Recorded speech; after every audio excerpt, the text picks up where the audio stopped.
walk you through very quickly what our portfolio looks like. To give you a sense of the breadth of this business, we are not talking wind and photovoltaics. We're talking about much more. But let me talk about investing rules we use. First, we want manageable but material problems. Reducing carbon is not a manageable problem, even though it's material. A hybrid is a manageable problem, but not a material one because it's a 20-25% reduction. Wind power may get to 10% of our energy or power supply, electric power supply, but that's not material. Second, we only invest in technologies that reach unsubsidized market competitiveness within 5 to 7 years against whichever fossil fuel they're competing on. In technologies that scale. Give you an example. To me, geothermal doesn't scale. The hydrothermal resource is very, very limited.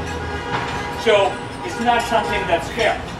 However, if you do enhanced geothermal, where you create your own hydrothermal resource, it scales to hundreds of gigawatts.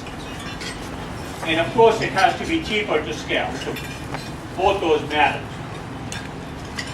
The other thing is, if you have to build a $7 billion fusion reactor to prove out the technology, or a multi-billion-dollar IGCC plus sequestration, future gen or never gen venture, startups don't do well, we don't do well, not that others shouldn't do it, but I suspect those things will never work.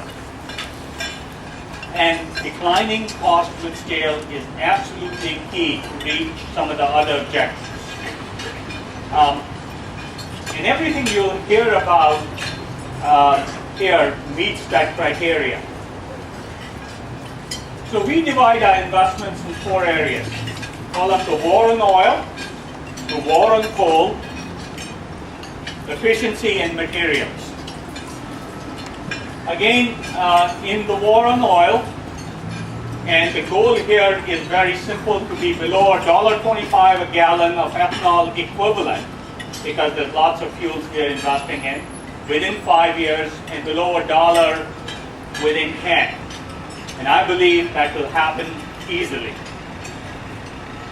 And we will have this situation where oil will have a very difficult time competing with these new technologies on cost, even ignoring the green benefits. In fact, I like to ignore. So we've done a number of companies in this area. Again, they're mostly discussed on our website. But the point is, and I'll cover some of these in a little more detail, so I'll skip past them now. In the war on coal, we look at solar, wind, geothermal, natural gas. And I want to use this to illustrate a couple of things. Steon is a photovoltaic thin film technology. It's fairly radical in it's not SIGs, it's not CAD-CAL, and it's not AMOR for silicon. But Steon, to us, is a very, very good investment because of the photovoltaic business and how fast it's growing.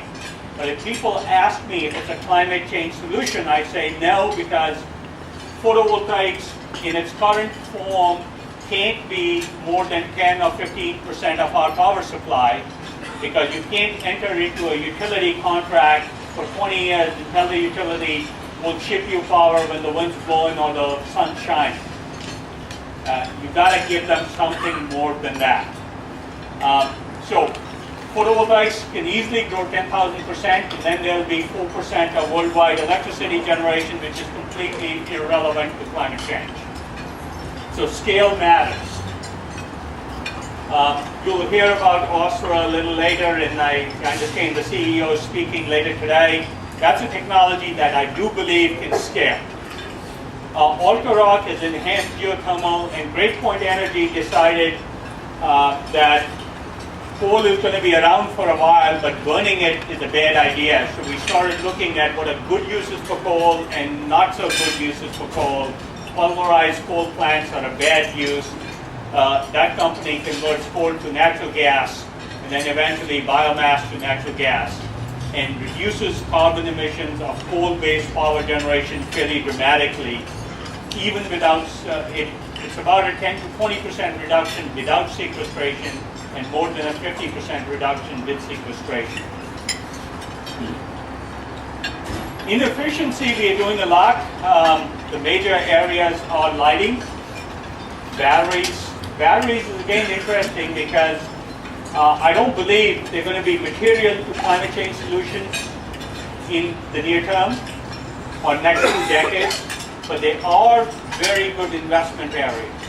So again, I want to emphasize investment and climate change are different things.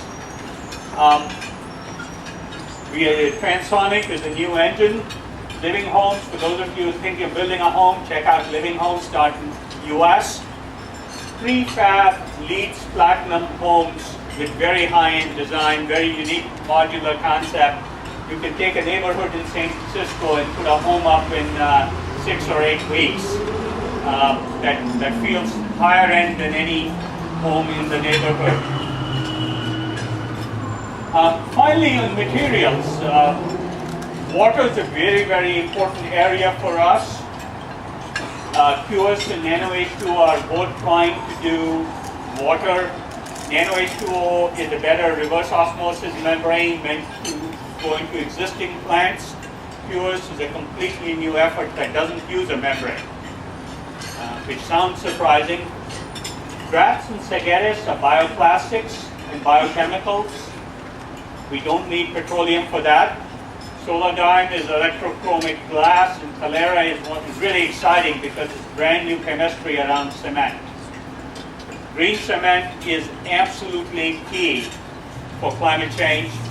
Interestingly, we think green cement would be much cheaper than regular cement with all the same properties, just slightly different chemistry.